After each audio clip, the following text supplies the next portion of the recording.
Hello everyone and welcome to UPSC पे चर्चा with विशाल। तो जैसे कि आपको पता है हमारी लूसेंट सीरीज चल रही है। तो उसी में आज पॉलिटी का थर्ड पार्ट है जिसमें हम जानेंगे संविधान की विशेषताओं के ऊपर क्वेश्चन। और ये हिंदी और इंग्लिश मीडियम स्टूडेंट दोनों के लिए है क्योंकि मैं चीज़ें इंग्लिश में भी बताता हूँ क्योंकि मेरा खुद का भी इंग्लिश मीडियम है। और हिंदी में भले से आपको दिख रही है लेकिन मैं हिंदी इंग्लिश दोनों में ही हम करके लेके चलते हैं जिससे कि सबको बेनिफिट मिले। तो चलिए स्टार्ट करते हैं कि विश्व का सबसे बड़ा लिखित एवं सर्वाधिक व्यापक संविधान किस देश का है। तो ऑब्वियसली बात है वो हमारे भारत का है। मैं कुछ क्वेश्चन का ऑप्शन पढ़ूंगा वरना जिनके आंसर सीधे सीधे आप लोगों को पता होने चाहिए और पता होंगे वो आपको सीधा एकदम मैं बता दूंगा। इससे ये हुआ कि हम जल्दी से बुक भी फिनिश कर पाएंगे ना, जिससे कि जो कोई भी अपकमिंग एग्जाम हो आप वो अच्छे से दे पाए। भारतीय संविधान कैसा है? ये एकदम आपको पता है कि ये अशंत कठोर है और अशंत लचीला, मतलब कुल मिला के इतना रिजिड भी नहीं है, ये फ्लेक्सिबल टाइप से है क्या नहीं? भारत का संविधान किस प्रकार का है? तो वो एक नम्य और अनम्य प्रकार का है। ठीक। भारत के संविधान में भारत को क्या माना गया है? तो इसको माना गया है एक राज्य का एक यूनियन, यानी कि यूनियन ऑफ स्टेट्स बोलते हैं ना हम, तो ये यूनियन ऑफ स्टेट है। भारत एक धर्मनिरपेक्ष देश है, इसका तात्पर्य क्या है? मतलब इस चीज से क्या मतलब है कि हम सेक्युलर हैं? इसका मतलब ये है कि किसी भी स्टेट का किसी भी धर्म से कोई मतलब नहीं होगा। यानी कि राज्य स्तर पे कोई भी ऐसा आपके यहाँ किसी भी धर्म को कोई ऐसा कोई प्रमोट नहीं कर सकता। वी आर सेक्युलर, है ना नहीं? निम्नलिखित कथनों में से कौन सही है? इनमें से कौन सा सही है वो बताना है। जो इनमें से सही है वो है डी, कि भारत एक संसाधमक प्रजातंत्र है, यानी कि पार्लियामेंट्री फॉर्म ऑफ गवर्नमेंट है भारत के अंदर। भारतीय संविधान के संबंध में कौन सा कथन सही है? तो वो सही है बी, यानी कि यहाँ दूसरे देशों के मतलब कुल मिलाकर जो हमारा संविधान है, तो हमारे संविधान के अंदर दूसरे देशों के भी कुछ प्रावधान है, यानी कि हम दूसरे देशों से भी प्रभावित हैं। निम्नलिखित में से, यानी कि क्वेश्चन नंबर 8, निम्नलिखित में से कौन सा कथन सही है? तो ये जो 8th नंबर का क्वेश्चन है, यानी कि इसमें सारे सही हैं। तो सारे सही क्या क्या मतलब? कि भारत का संविधान भारत में संसदीय पद्धति की सरकार की व्यवस्था करता है, यानी कि पार्लियामेंट्री फॉर्म ऑफ गवर्नमेंट से सही है। भारतीय संविधान द्वारा स्वतंत्र न्यायपालिका की स्थापना की गई है, यानी कि इंडिपेंडेंट जुडिशरी है। भारतीय संविधान में विधि के शासन की व्यवस्था करता है, यानी कि वही हमारे यहाँ तीनों इंडिपेंडेंट है, लेजिस्लेटिव, एग्जीक्यूटिव एंड जुडिशरी। ठीक। क्वेश्चन नंबर 9, किन में से कौन सा सही नहीं है? तो जो सही नहीं है वो डी है। बाकी जो तीन सही है उनको मैं पढ़ लेता हूँ, फिर जो सही नहीं है उसको पढ़ेंगे। जो तीन सही है वो क्या है? भारतीय संविधान निर्मित, लिखित और सर्वाधिक व्यापक है, मतलब कुल मिलाकर ये रिटर्न है एक तरीके से, और काफी ज्यादा व्यापक इन द सेंस कि होलिस्टिकली कवर है काफी सारी चीजें। भारत का संवैधानिक प्रभुत्व संपन्न लोकतांत्रिक, यानी कुल मिला के जो प्रियम्बल वाले शब्द हैं वो सारे इसमें दे रखे हैं। सोशलिस्ट, सेक्युलर, डेमोक्रेटिक, रिपब्लिक, ये सारी चीजें जो है वो है हमारा भारत। भारत संविधान में जो फंडामेंटल राइट है उनको मतलब कुल मिला के उनको एड ऑन करा गया है। तो ये तीसरा सी ऑप्शन भी सही था। डी ऑप्शन गलत है कि संविधान के परिवर्तन के समय से ही संविधान में मूल कर्तव्य शामिल हैं। मूल कर्तव्य तो बाद में ऐड करे गए ना, यानी कि जो फंडामेंटल ड्यूटीज हैं स्वर्ण सिंह कमेटी की रिकमेंडेशन पे ऐड हुए थे ना वो, तो इसलिए इसका डी ऑप्शन गलत था। क्वेश्चन नंबर 10, कि इनमें से कौन सा कथन सही है? यानी कि इनमें से कौन सा कथन सही है? तो 10th वाले का आंसर है डी, यानी कि तीनों सही है। तो तीनों को देख लेते हैं कि भारतीय संविधान में जो है कई विदेशी संविधान के एक तरीके से जो अलग अलग कंट्रीज के कॉन्स्टिट्यूशन है उनके कुछ आपको एलिमेंट देखने को मिलते हैं। बी ऑप्शन इसलिए पहला सही है। बी ऑप्शन इसलिए सही है कि भारत में ऑब्वियसली बात है कि सिंगल सिटीजनशिप है, ना कि डुअल सिटीजनशिप है यूएस की तरह, ये भी सही है। सी ऑप्शन कि भारतीय संविधान जो है एक वयस्क मताधिकार की व्यवस्था करता है, मतलब वही राइट टू वोट वगैरह देता है एक तरीके से। क्वेश्चन नंबर 11 कि भारत का संविधान जो है वो कैसा है? वो एक कठोर है और कम लचीला अधिक। ओके, कठोर कम लचीला अधिक, यानी कि ज्यादा रिजिड नहीं है, फ्लेक्सिबल है। क्वेश्चन नंबर 12, भारतीय संविधान का स्वरूप किस प्रकार का है? भारतीय संविधान का स्वरूप किस प्रकार का? एकात्मक, पूर्णतः संघात्मक यानी कि यूनिटरी, फुल फेडरलिज्म, संरचना में संघात्मक, भावना में एकात्मक यानी कि वैसा फेडरलिज्म है बट यूनिटरी फॉर्म में भी चलता है। लेकिन सेकंड है कि भावना में वो फेडरलिज्म है और वैसे संरचना में एकात्मक, ऐसा नहीं है। हम संरचना में यानी कि जो हमारा सिस्टम है वो फेडरलिज्म है, यानी कि union government, state government, local government. वैसे हम यूनिटरी हैं, यानी कि एट द एंड सेंट्रल भी तो काफी सारी चीजों को होल्ड करता है ना स्टेट की, तो वो वाली चीजें हो जाती हैं। ओके, आगे चलते हैं। क्वेश्चन नंबर 13 पे मैं कुछ कुछ क्वेश्चन का ऑप्शन पढ़ूंगा, क्योंकि ये जो सीधे सीधे क्वेश्चन के आंसर आ रहे हैं, तो इनमें ऑब्वियसली बात है अगर इनमें भी हमें ऑप्शन पढ़ने की जरूरत पड़े तो ऑब्वियसली बात है कि हमें रिवीजन की जरूरत है। तो इन जैसे फैक्चुअल क्वेश्चन के आंसर तो आपको रटे होने चाहिए, ठीक है नहीं? तो इसलिए मैं ऑप्शन नहीं पढ़ रहा हूँ काफी अधिकतर क्वेश्चंस के जो एकदम सीधे लग रहे हैं उनके मैं आंसर बता दे रहा हूँ, बाकी तो मैं ऑप्शन पढ़ता ही हूँ, आप लोगों को पता ही होगा। भारतीय संविधान के संदर्भ में कहा जाता है कि यह मौलिक संविधान है, वकीलों का स्वर्ग है, विकासशील संविधान है, तानाशाहों का संविधान है। तो इसका जो आंसर है इसका बी है कि ये वकीलों का स्वर्ग है।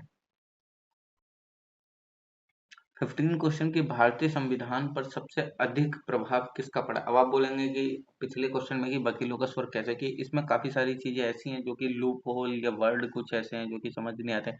अगर आप लक्ष्मीकांत में भी पढ़ें तो इसके जो फीचर्स वाला जो चैप्टर उसमें बताते हैं ना, उस सैलिएंट फीचर्स में, कि ये काफी ज्यादा वकीलों के द्वारा लिखा गया है, इसको वकील समझ सकते हैं इस तरीके से, जिस टाइम पे उसको इसकी कमियां बताते हैं संविधान की। तो 15 नंबर का, भारतीय संविधान पर सबसे अधिक प्रभाव किसका पड़ा है? तो सबसे अधिक जो प्रभाव पड़ा है वो आपके पड़ा है किसका? भारतीय सरकार अधिनियम 1935, यानी कि गवर्नमेंट ऑफ इंडिया एक्ट 1935 से ये काफी ज्यादा प्रभावित है। हमारा जो कॉन्स्टिट्यूशन है उसमें काफी ज्यादा प्रावधान है उस एक्ट के। निम्नलिखित में से यह किससे निर्धारित होता है कि भारत का संविधान परिसंघीय है? यानी कि इससे किससे पता चलता है ये फेडरलिज्म वगैरह के बारे में कि हाँ हमारा परिसंघीय संविधान है? 16 क्वेश्चन का जो आंसर है वो है सी, यानी कि केंद्र एवं राज्य के बीच शक्तियों का वितरण, यानी कि ऑब्वियसली बात है ये कब होता है फेडरलिज्म वाली चीज, जिस टाइम पे यूनियन गवर्नमेंट की अलग पावर है, स्टेट गवर्नमेंट की अलग, और बाद में हमारा लोकल सेल्फ गवर्नमेंट भी आया विलेज लेवल पे ना। भारत में प्रजातंत्र इस तथ्य पर आधारित है कि संविधान लिखित है, यह मौलिक अधिकार प्रदान किए गए हैं, जनता से सरकारों के चुनने तथा बदलने का अधिकार प्राप्त है, यह राज्यों के नीति निर्देशक तत्व हैं। तो क्वेश्चन नंबर 17 का जो आंसर है वो है सी, यानी कि जनता से सरकारों को चुनने तथा बदलने का अधिकार प्राप्त हो। ऑब्वियसली बात है जनता के हाथ में ही है एट द एंड की कौन सरकार बनाएगा और किसकी सरकार गिर सकती है या कैसे सरकार बदलेंगे। क्वेश्चन नंबर 18, भारतीय संविधान में है 300 से अधिक आर्टिकल, 350 से अधिक आर्टिकल, 400 से अधिक, 500 से अधिक। तो 18 वाले क्वेश्चन का आंसर जो है वो क्या होगा? बी, 350 से अधिक आर्टिकल्स है। भारत में वैसे 350 से भी प्लस जा सकते हैं, क्योंकि 360 वगैरह है, 400 अधिक के आसपास होना चाहिए अब तो, क्योंकि ये क्वेश्चन पहले के अनुसार है, ये बीपीएससी 1998 में पूछा गया था। और ठीक है चलो, भारत में किस प्रकार की शासन व्यवस्था अपनाई गई है? अमेरिकी, ब्रिटिश, फ्रांसीसी, ये सामूहिक? तो ऑब्वियसली बात है आपको पता होगा ब्रिटिश वाली है ना, British parliamentary form of government चलती है भारत के अंदर में। भारतीय राजनीतिक व्यवस्था में इनमें से कौन सर्वोच्च है, यानी कि सबसे ऊपर कौन है? सुप्रीम कोर्ट, कॉन्स्टिट्यूशन, पार्लियामेंट या रिलीजन? तो ऑब्वियसली बात है यहाँ पे हमारे सबसे ऊपर कौन है? कॉन्स्टिट्यूशन, संविधान सबसे पहले।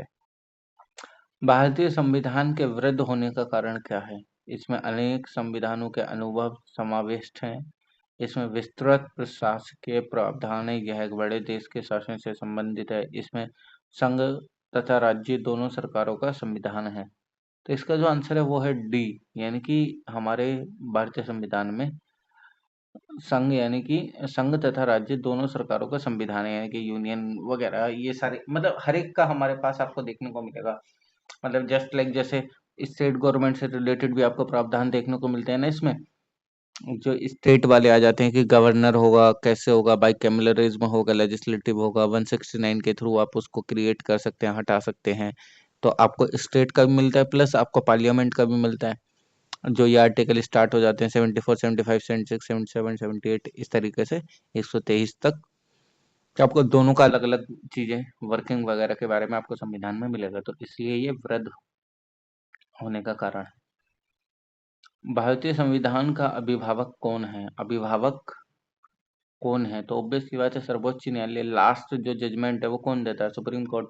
वो जैसी इंटरप्रिटेशन देगा, लास्ट इंटरप्रिटेटर कौन है हमारे कॉन्स्टिट्यूशन का? That is supreme court is the last interpreter of our constitution.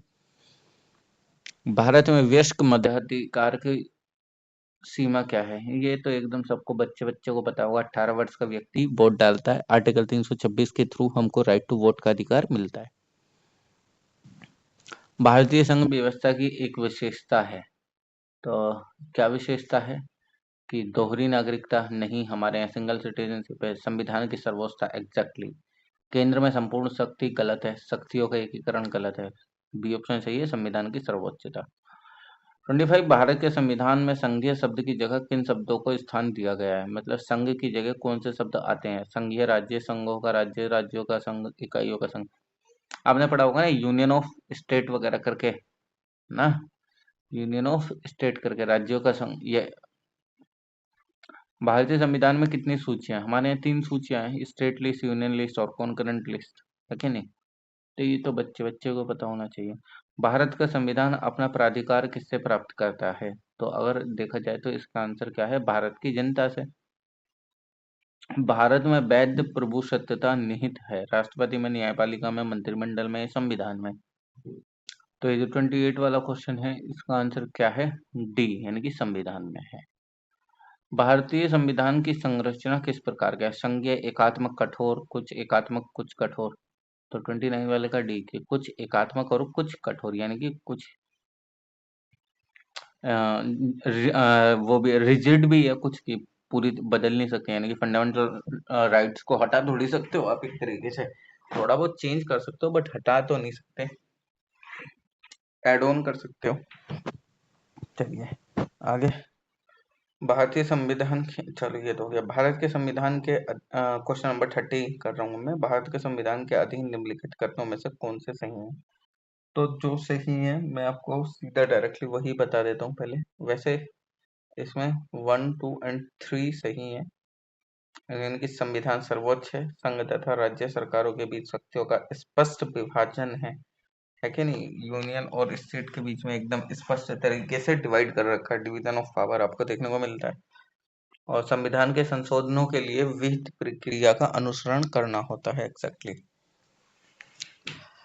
Question number 31 की लिखित संविधान की अवधारणा ने सर्वप्रथम कहाँ जन्म लिया? यानी कि रिटन कॉन्स्टिट्यूशन वाली जो ये प्रथा थी ये सबसे पहले कहाँ से आई आपको देखने को मिलती है? तो ऑब्वियसली बात है फ्रांस से। अध्यक्षात्मक शासन का उदय सर्वप्रथम किस देश में हुआ?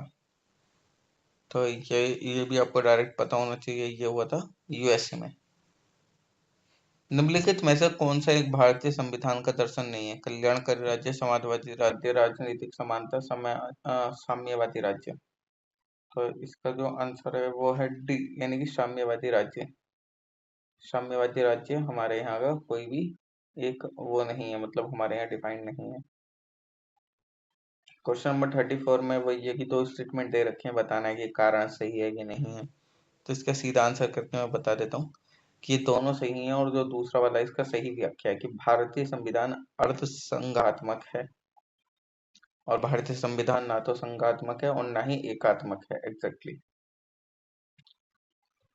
क्वेश्चन नंबर 35 में इनमें से कौन सा भारतीय संघीय व्यवस्था में एकात्मक तत्व है? यानी कि जो कि यूनिटरी फीचर दिखाता है। शक्तियों का विकेंद्रीकरण, की शक्तियां जो है यानी कि जो पावर है वो डिस्ट्रीब्यूटेड है, तो पहला वाला गलत हो गया। जब विकेंद्रीकरण नहीं हो, विकेंद्रीकरण होगा तो एकात्मक कैसे हो सकता है, तो पहला गलत। और फिर पहला वाला ऑप्शन गलत हो गया। सेकंड देखते हैं कि राज्यपालों की नियुक्ति राज्यसभा में असमान प्रतिनिधित्व, न्यायिक पुनर्विलोकन, अखिल भारतीय सेवाएं, द्विसंस्थानात्मक व्यवस्थितिका। तो इसका जो आंसर है वो है बी, यानी कि 235। दूसरा वाला सही है, राज्यपालों की नियुक्ति होती है। राज्यसभा में असमान प्रतिनिधित्व है, मतलब ऐसा नहीं है कि हर एक स्टेट से इतने इतने राज्यसभा के मेंबर आएंगे। सही है कि अखिल भारतीय सेवाएं। भारतीय राजनीतिक व्यवस्था के मूलतः मूलभूत लक्षण है, तो मूलभूत लक्षण क्या है अगर देखा जाए तो इसका आंसर है आपके, यानी कि तीन जो है 1 2 3 वो मूलभूत लक्षण है कि यह एक लोकतांत्रिक गणतंत्र है, इसमें संसदात्मक रूप की सरकार है, सर्वोच्च सत्ता भारत की जनता में निहित है। इनमें से कौन सी विशेषता भारतीय संघ और अमेरिकी संघ दोनों में साझी है? एकल नागरिकता, दोहरी नागरिकता, संविधान में 3 सूचियां, संविधान की व्याख्या के लिए संघीय उच्चतम न्यायालय। तो इसका जो आंसर है वो है डी, यानी कि संविधान की जो व्याख्या के लिए संघीय उच्चतम न्यायालय, यानी कि कुल मिलाकर सुप्रीम कोर्ट ही लास्ट करते हैं। निम्नलिखित में से कौन भारतीय राज्य व्यवस्था में सर्वोच्च है? सबसे ऊपर कौन है? संसद, धर्म, संविधान, सर्वोच्च न्यायालय। ऑब्वियसली बात है, इसमें एक ही है, कौन? संविधान। भारतीय संविधान का आप किस प्रकार वर्णन करेंगे? आकार में मध्यम, बहुत छोटा एवं सुसंहित, विश्व के सबसे विस्तृत संविधानों में से एक। ये लिखित संविधान नहीं है। इसका आंसर है सी, कि विश्व के सबसे विस्तृत यानी कि हमारा जो है एकदम वेल डिटेल्ड मैनर में लिखा हुआ संविधान है। भारत का संविधान मान्यता प्रदान करता है केवल धार्मिक अल्पसंख्यकों को, केवल भाषीय अल्पसंख्यकों, धार्मिक एवं भाषीय अल्पसंख्यकों को, धार्मिक, भाषीय एवं नरजातीय अल्पसंख्यकों को। तो इसका आंसर है सी, धार्मिक एवं भाषीय, यानी कि जो रिलीजन और लैंग्वेज के अल्पसंख्यक हैं, लोग हैं, माइनॉरिटी में आते हैं, उनको मान्यता प्रदान करते हैं। तो हमने संविधान की विशेषताएं वाले चैप्टर कंप्लीट करा। Now we are moving to the संविधान के स्रोत, यानी कि क्या चीज कहाँ से ली गई है। ठीक, इसके आंसर मैं सीधे सीधे बताऊंगा, क्योंकि ये चीज उंगलियों पर रटी होनी चाहिए, इसके लिए ऑप्शन की आवश्यकता नहीं होनी चाहिए। अगर ऑप्शन की आवश्यकता पड़ रही है तो यानी कि आपको याद करने की जरूरत है काफी सारी चीजें। कोई दिक्कत नहीं है जो फर्स्ट टाइम वाले हैं, लेकिन अगर जिन्होंने काफी चीजें पढ़ रही हैं और वो रिवाइज कर रहे हैं तो वो प्रयास करें कि वो बिना ऑप्शन के भी बताने की कोशिश करें, आपकी ही एक्यूरेसी बढ़ेगी चीजों को करने की। ठीक है, नहीं एक बार मैं देख लेता हूँ टेलीग्राम पर।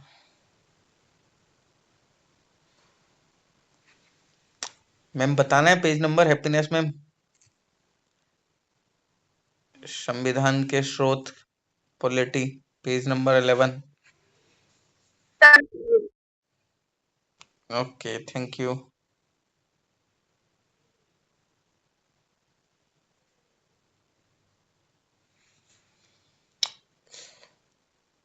ठीक है, तो स्टार्ट करते हैं, बस 1 सेकंड देना बस।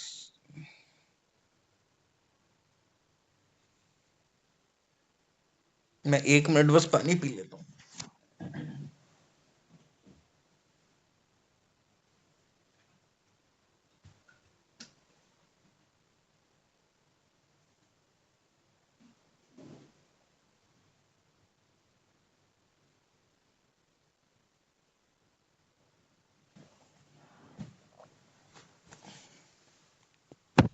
चलिए ठीक है, करते हैं संविधान के स्रोत।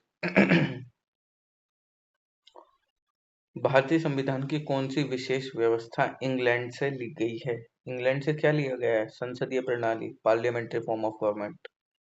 सेकंड, भारतीय संविधान का कौन सा लक्षण आयरिश संविधान से अनुप्रेरित है? आयरिश कंट्री से क्या लिया गया है? एकदम सीधा फैक्चुअल पता होना चाहिए। क्या? DPSP, directive principles of state policy, नीति निर्देशक सिद्धांत। थर्ड क्वेश्चन, भारतीय संविधान का सबसे बड़ा एकाकी स्रोत है?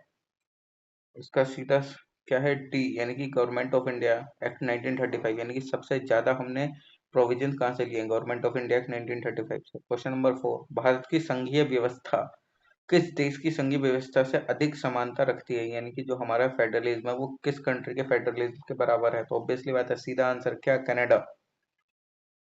Next question, fifth number, Bharat संविधान में समवर्ती सूची की अवधारणा ली है, यानी कि कॉन्करेंट लिस्ट हमने कहाँ से लिया है? वो लिया हमने ऑस्ट्रेलिया से।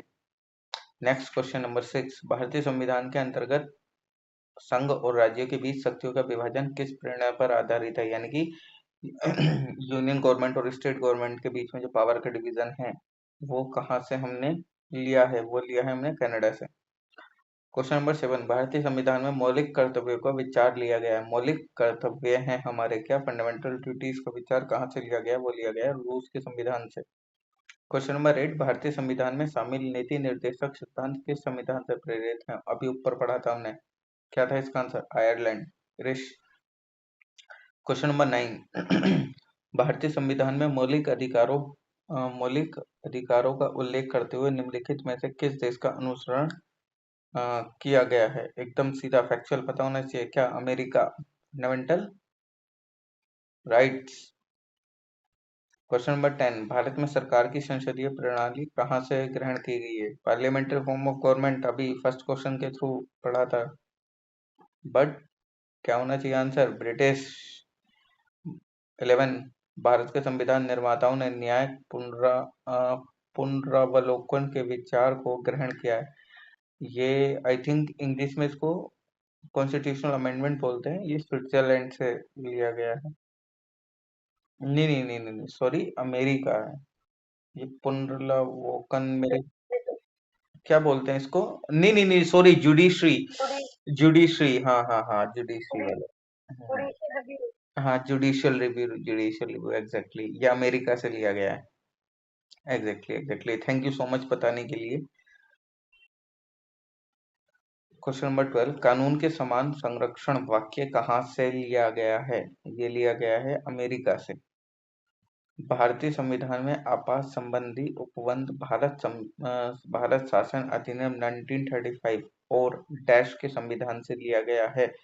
यानी कि इमरजेंसी वाले प्रोविजन एक तो 1935 वाले से लिए गए हैं, और कहाँ से लिए गए हैं? वो लिया गया है जर्मनी के वाइमार कॉन्स्टिट्यूशन से।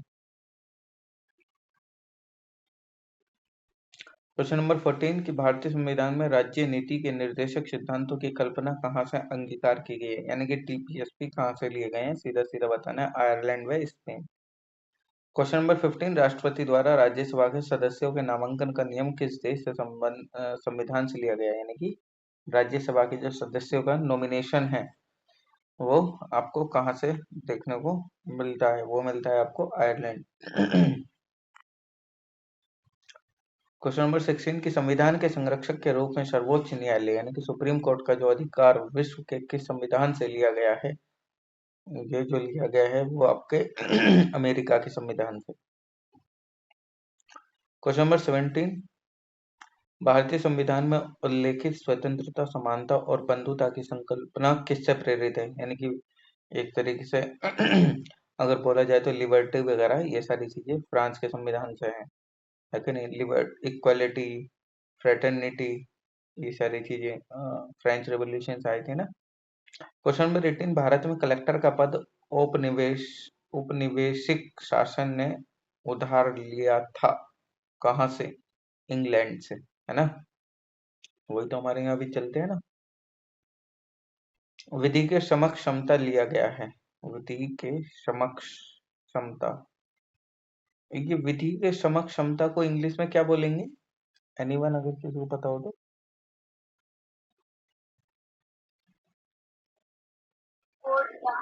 क्या है मैम?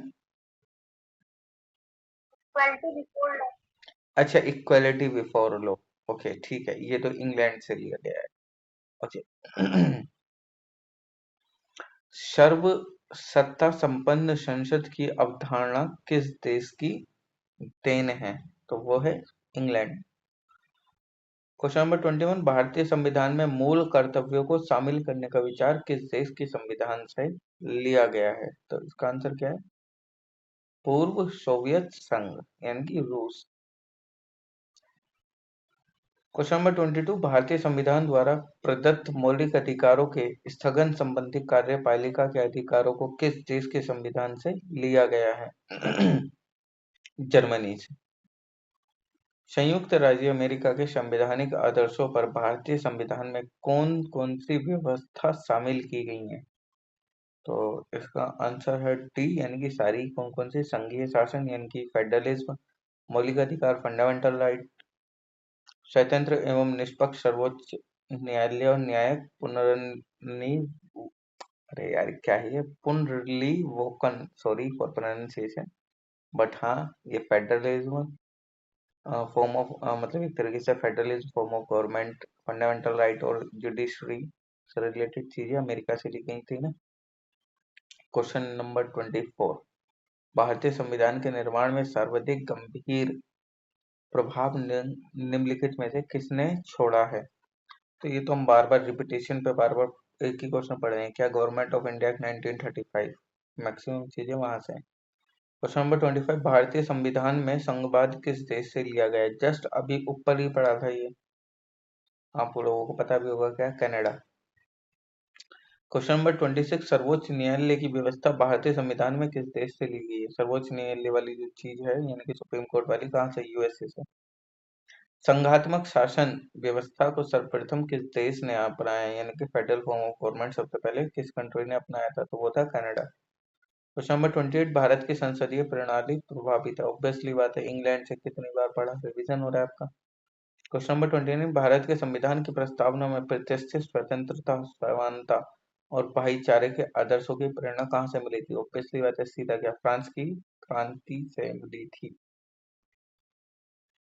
क्वेश्चन नंबर 30 की भारतीय संविधान की संशोधन प्रक्रिया किस देश के संविधान से प्रभावित है यानी कि कॉन्स्टिट्यूशनल अमेंडमेंट वाली जो चीज है वो किस देश से ली गई है? तो वो लिया गया है आपके दक्षिण अफ्रीका से। 31 की किस देश के संविधान से भारत की संघीय व्यवस्था प्रभावित नहीं है? तो जो उसका आंसर है वो है डी, यानी कि दक्षिण अफ्रीका। अब आपको ये लिस्ट मिलानी है, संवैधानिक प्रावधान और उनकी लिस्ट।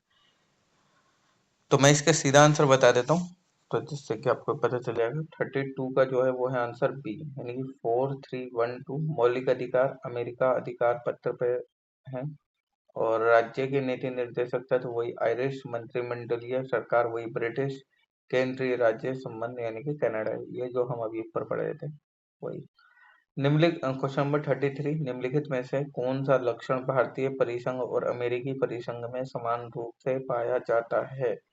तो इसका जो आंसर है वो है क्या? संविधान के निर्वाचन के लिए परिसंघीय उच्चतम न्यायालय।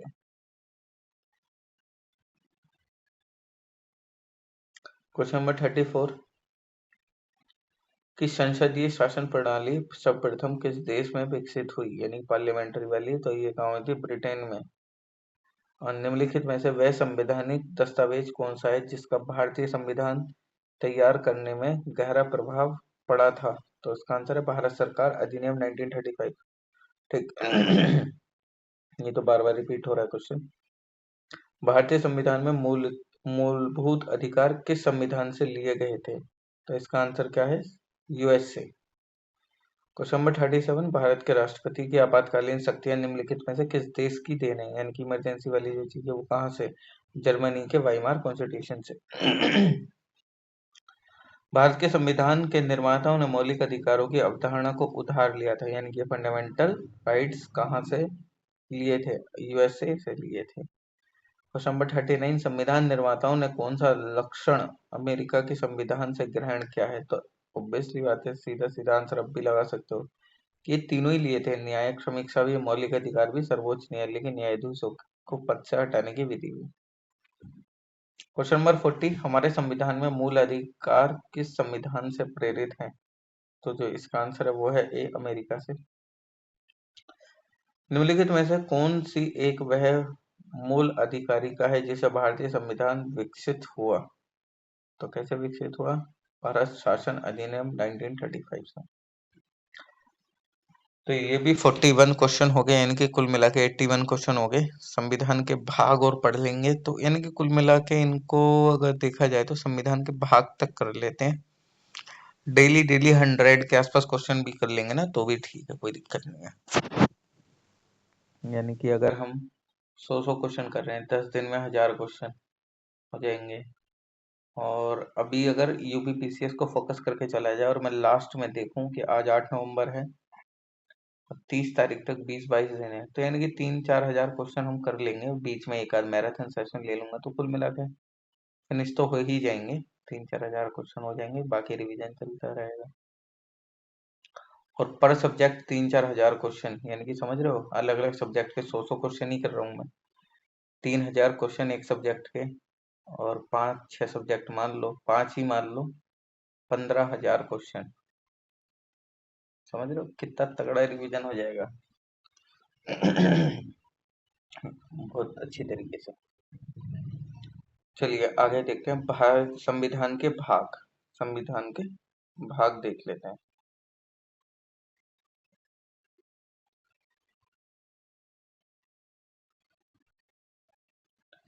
संविधान के भाग का फर्स्ट क्वेश्चन स्टार्ट करते हैं। भारतीय संविधान कितने अध्याय भाग में विभाजित किया गया है? तो वो विभाजित किया गया है आपके 22 भागों में, यानी कि 22 पार्ट में। संविधान के किस भाग में संविधान संशोधन की प्रक्रिया का उल्लेख है? यानी कि कॉन्स्टिट्यूशनल अमेंडमेंट किस चीज के कौन से पार्ट में है? भाग 20 में। पंचायती राज क्वेश्चन नंबर 3 है कि किस भाग में है पंचायती राज वाला जो है वो है पार्ट 9 में। क्वेश्चन नंबर 4, संविधान के किस भाग में अस्थायी संक्रमणकालीन और विशेष भूबंधों के प्रावधान हैं? तो इसका आंसर है सी, भाग 21। क्वेश्चन नंबर 5 की हमारे संविधान में किस भाग में 3 सोपानों में पंचायत बनाने की परिकल्पना की गई है? तो इसका आंसर पार्ट 9। क्वेश्चन नंबर 6, इनमें से संविधान का कौन सा भाग नगर पालिकाओं से संबंधित है? तो वो है भाग 9A। क्वेश्चन नंबर 7 की संविधान के किस भाग में नीति निर्देशक तत्वों का उल्लेख किया गया है? तो वो किया गया है चतुर्थ भाग, यानी कि पार्ट 4 में। संविधान के भाग 1 में निम्न में से किसका वर्णन है? तो ये तो सीधा सीधा संघ और उसका राज्य क्षेत्र, ये तो पता ही होना चाहिए, फर्स्ट पार्ट है। क्वेश्चन नंबर 9 की भारतीय संविधान के निम्नलिखित में से किस अध्याय में जनता को गारंटी मूल अधिकार दिए गए हैं? अरे वही फंडामेंटल राइट्स पार्ट 3।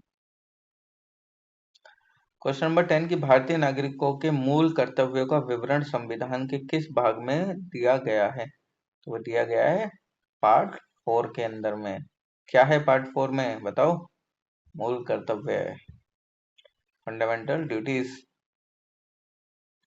पार्ट 11 हाँ 4, हाँ भारतीय संविधान को मूल कर्तव्य, हाँ तो 4A।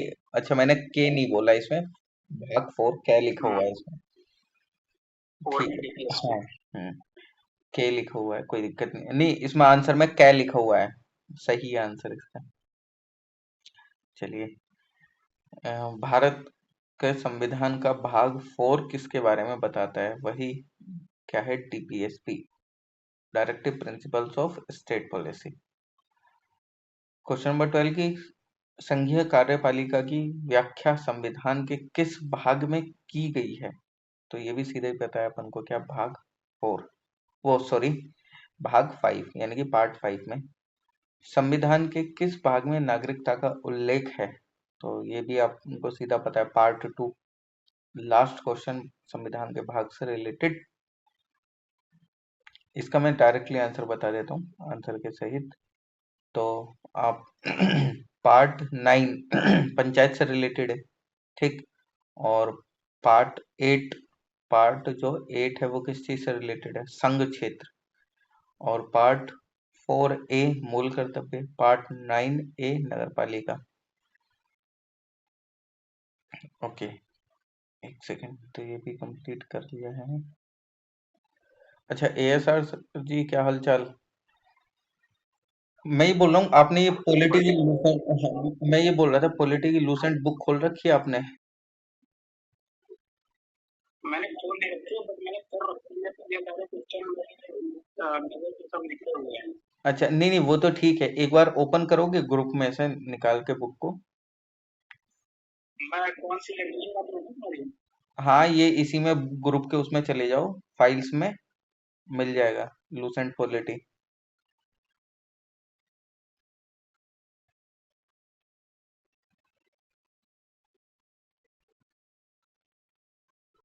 मिली? हाँ हाँ, ऑब्जेक्टिव ऑब्जेक्टिव ही कर रहे हैं ना हम। ओके ठीक है, बस 2 मिनट में मैं बुकिंग उठा लेता हूँ। अच्छा, बुक उठा रहे हो? हाँ, बुक उठा लो, कोई दिक्कत नहीं है।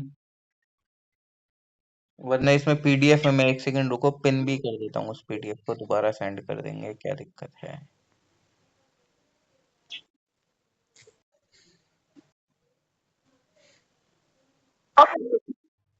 नहीं नहीं, ऑफ नहीं होगा मैम, अभी करेंगे, अभी करेंगे करेंगे। मैं सोच रहा हूँ ये संविधान की अनुसूचियां, यानी कि क्या बोलते हैं इनको, शेड्यूल ना? हाँ, शेड्यूल और कर लेते हैं, फिर कल से आर्टिकल स्टार्ट कर लेंगे। और मैं सोच रहा हूँ शेड्यूल एएसआर जी करें। मिल गई बुक या मैंने सेंड कर दी है इसमें, ग्रुप में?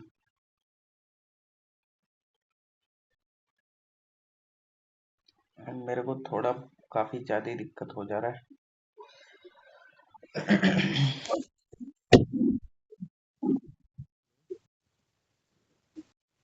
भाई, आवाज आ रही है?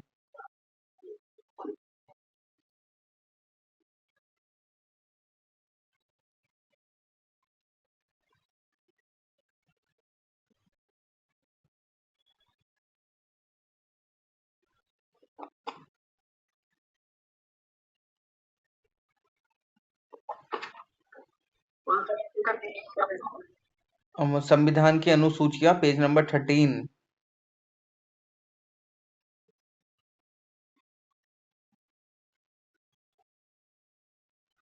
मतलब वो पीडीएफ का पेज नंबर 13 है, वैसे है 128, सॉरी, वैसे 128 है, पेज नंबर 128।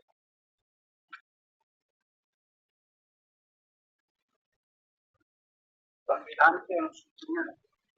ये 38 क्वेश्चन है, ये कर दो यार आप। मेरा मेरा मतलब काफी ज्यादा दिक्कत हो रही है 2-3 दिन से मेरे को बोलने में, बट मैं फिर भी कर रहा हूँ।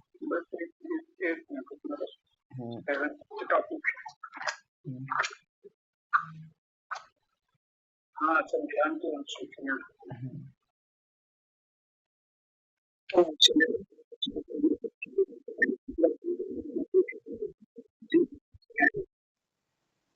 तो कभी छोटा है, अब अगर एक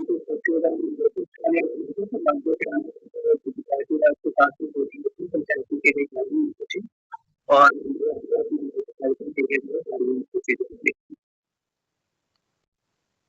दस मिनट विरोध नवीन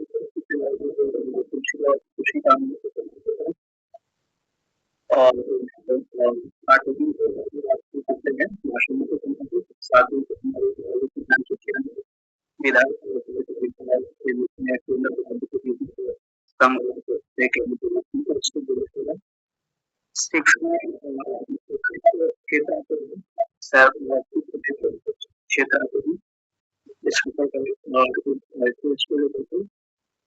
और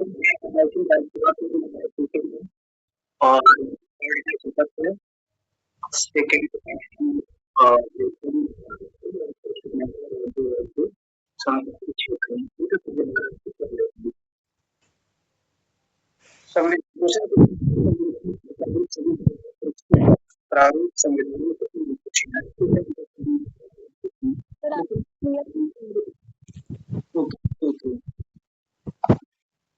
तो इसमें बचना के लिए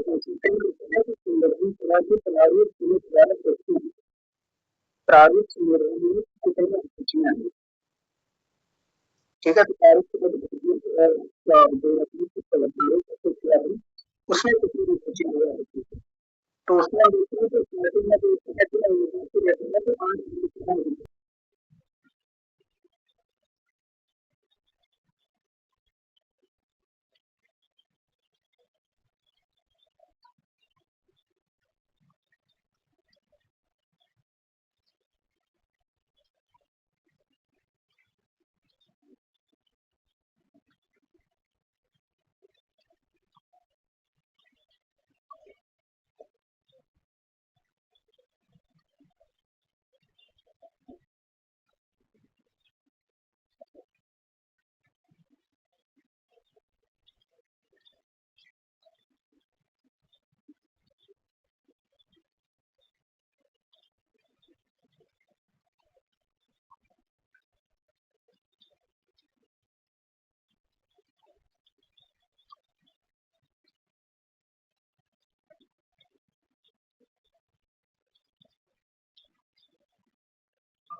हेलो।